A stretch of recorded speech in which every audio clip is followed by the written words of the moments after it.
하나님 말씀 창세기 28장 16절로 19절 말씀입니다. 야곱이 잠이 깨어 이르되 여호와께서 과연 여기 계시거늘 내가 알지 못하였도다. 이에 두려워하여 이르되 두렵도다 이곳이요 이것은 다름 아닌 하나님의 집이요 이는 하늘의 문이로다 하고 야곱이 아침에 일찍 일어나 베개로 삼았던 돌을 가져다가 기둥으로 세우고 그 위에 기름을 붓고 그곳 이름을 베델이라 하였더라. 이 성의 옛 이름은 루스더라. 아멘. 성령 안에서 행한다 라는 제목으로 함께 은혜의 말씀을 나누겠습니다. 야곱은 장자의 명분과 또 축복을 받기 위해서 형과 아버지를 속입니다. 결과 형 에서가 야곱을 죽이겠다라고 했고 그 칼을 피해서 도망을 가야 되는 굉장히 어려운 상황에 처하게 됩니다.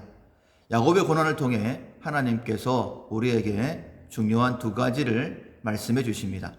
첫째, 고난이 하나님을 만나는 통로이다 라고 말씀하시고, 두 번째로 복된 삶을 위해서 성령 안에 행해야 된다라고 말씀해 주십니다. 첫째, 고난은 하나님을 만나는 통로입니다. 여러 가지 방법 가운데에 하나님께서 고난을 통해 우리를 만나 주십니다. 야곱 지금까지는 편안하게 부모의 품에서 자랐습니다. 그런데 지금은 돌을 베고 돌 위에서 잠을 자고 있습니다. 얼마나 돌아가고 싶었을까요? 그러나 돌아갈 수 없습니다. 후회에도 이미 엎질러진 상황입니다. 외롭고 미래가 두렵지만 어쩔 수 없습니다. 야곱이 베고 있던 그 돌베개에는 눈물이 한없이 흘러내렸을 것입니다.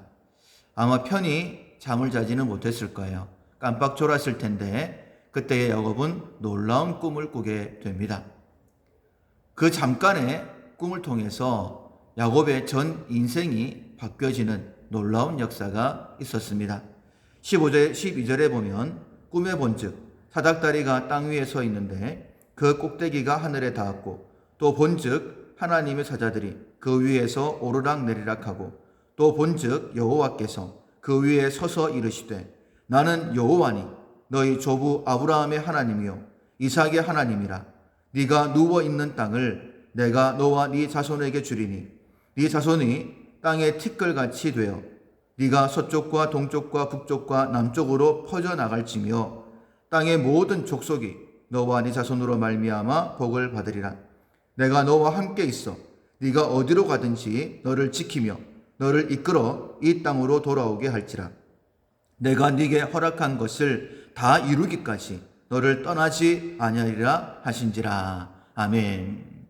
지금 야곱의 고난, 야곱이 자초한 것입니다. 그러나 하나님께서 그를 만나 주셨고 놀라운 회복의 말씀을, 축복의 말씀을 주고 계십니다.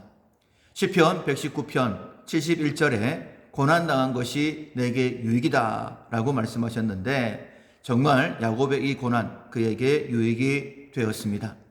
지금은 도망자가 되어 미래를 알 수 없는 길을 가고 있지만 되돌아보면 후회 가득하고 눈에 눈물이 가득하지만 이 고난 분명 야곱에게 큰 유익이 되었습니다. 그 이유는 단 하나, 그러나 오직 유일한 방법, 하나님을 만났기 때문입니다. 하나님의 말씀을 들었기 때문입니다. 고난의 가치가 무엇일까요? 하나님을 만나는 것이며 하나님의 말씀을 듣는 것입니다. 야곱 이 고난을 통해서 하나님을 만나게 되었죠. 하나님이 이렇게 말씀하시는 것 같습니다. 내가 너를 부르고 있단다. 이 고난을 통해 너를 깨우고 내게로 부른 것이다. 포근한 부모님의 품에서는 잠자는 영혼이 깨어날 수 없습니다. 편하긴 하겠지만 마치 가열되고 있는 냄비 속의 개구리처럼 서서히 죽어갈 뿐입니다. 그러세요. 하나님께서는 사랑하시는 자녀를 이 고난을 통하여 깨우시고 하나님 앞에 불러주시는 것입니다. 고난이 유익이 되기 위해서는 반드시 하나님의 말씀을 들어야 됩니다. 그리고 그 말씀을 듣기 위해서는 먼저 하나님 앞에 서야 합니다. 야곱은 하늘이 열리고 하늘과 땅이 연결되는 사닥다리를 보았으며 그 사닥다리 끝에서 하나님을 보았습니다. 그리고 하나님의 말씀을 듣게 된 것이죠. 축복의 말씀입니다. 회복의 말씀이고 약속의 말씀입니다. 우리가 지난 3일간 기뻐하기 위해서, 환경의 지배를 받지 않고 항상 기뻐하기 위해서 약속의 말씀을 의지해야 한다라는 말씀을 들었습니다. 의지할 말씀을 듣기 위해 먼저 하나님 앞에 진실되게 서는 우리가 되어야 할 것입니다. 중요한 질문을 드리겠습니다. 하나님 앞에 서야 하는데 하나님은 어디에 계실까요? 정답은 하나님은 어디든 계시는 분이십니다.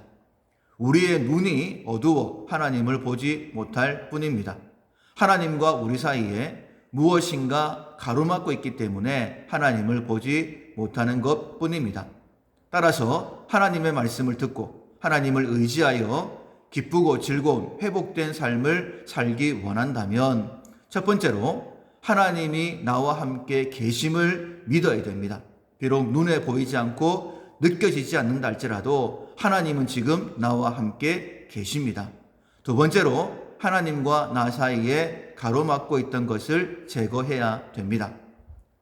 야곱이 제거해야 됐던 것 중에 한 가지는 편안한 삶이다라고도 말할 수 있겠죠. 내가 제거해야 되는 것은 무엇일까요? 생각해 보시면 하나님께서 깨닫게 해 주실 것입니다. 세 번째로 이제는 하나님의 말씀만 의지하고 살겠다라고 결단하셔야 됩니다.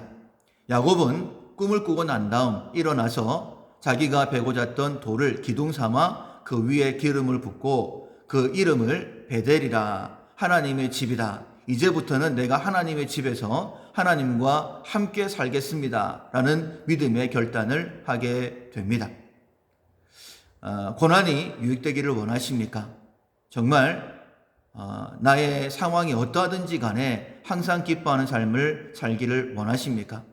그렇다면 첫 번째, 하나님이 나와 함께 계심을 믿어야 됩니다. 두 번째, 하나님과 나 사이를 가로막고 있는 것을 제거해야 됩니다. 세 번째, 이제부터는 하나님과 하나님의 말씀만 의지하고 살겠습니다라고 결단해야 됩니다. 이 세 가지를 하나로 요약을 하면 성령 안에서 행한다라는 것입니다. 성령 안에서 행하시면 됩니다. 왜냐하면 성령 하나님께서 내 안에서 우리가 어떤 길을 가야 되는지 정확하게 말씀해 주시기 때문입니다. 하나님의 말씀을 생각나게 하시고 가르치신다라고 그렇게 말씀하셨습니다. 이사야 30장 20절에도 이렇게 말씀을 하시죠. 주께서 너에게 환난의 떡과 고생의 물을 주시나 네 스승은 다시 숨기지 아니하시리니 네 눈이 네 스승을 볼 것이며 너희가 오른쪽으로 치우치든지 왼쪽으로 치우치든지 네 뒤에서 말소리가 네 귀에 들려 이르기를 이것이 바른 길이니 너희는 이리로 가라 할 것이라. 그 약속대로 성령 하나님께서 이 땅에 오셨습니다. 성령 하나님은 또 다른 보혜사이십니다. 우리 옆에서 우리를 도우시는 하나님이시다라는 의미입니다. 사랑하는 성도 여러분, 성령 안에서 행하시기를 결단하십시오. 성령 안에서 행할 때에 하나님이 나와 함께 계시고 그리고 그 말씀으로 인도함 받음으로 말미암아 우리의 모든 삶의 문제가 해결되게 될 것입니다. 그리고 정말 상황과 상관없이 항상 기뻐하는 삶을 살게 될 것입니다. 오직 성령 안에서 항상 기뻐하는 우리 모두가 될 수 있기를 주님의 이름으로 축원합니다. 아멘.